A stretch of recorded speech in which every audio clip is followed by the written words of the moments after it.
Ó, Mariana. Toca na boca.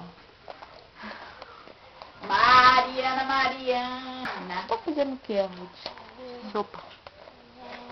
Ai, então tá comida, o resto de comida ela tá fazendo sopa. E o Queco? Quem que é o Queco? Quem é o Queco?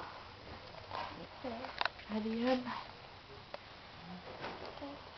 Hein? Ai. Vamos cantar? Ó.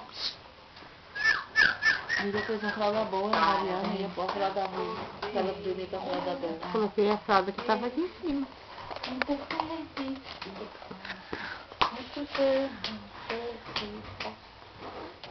Canta comigo. Isso, você fala bastante palavrão aí. Só ligou pra ti, avisando que nós chegamos? Não. Não. Consideração. Grande, vou ligar agora, não é mesmo? Essa aqui é a Ingrid. Ingrid Guimarães Dutra. Onde é o Guimarães? Teve um tempo que ela queria se chamar Thalia. Ela ensinava a Thalia, sabia, Cidinha? Thalia? Ela ensinava na escola Thalia. A Nércia da Capitinga.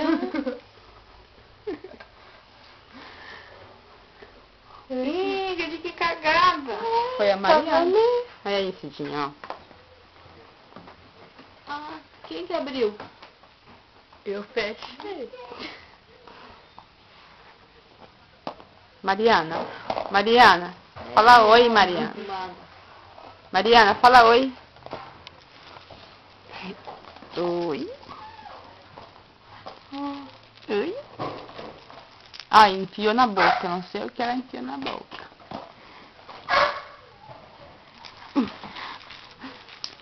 Gente, nós vamos ter que ir embora agora, porque nós temos que tomar banho ainda.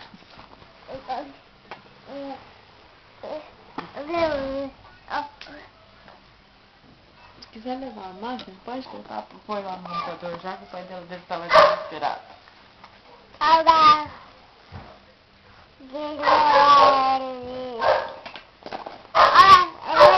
Cadê as fotos da sua avó? Não tá aí?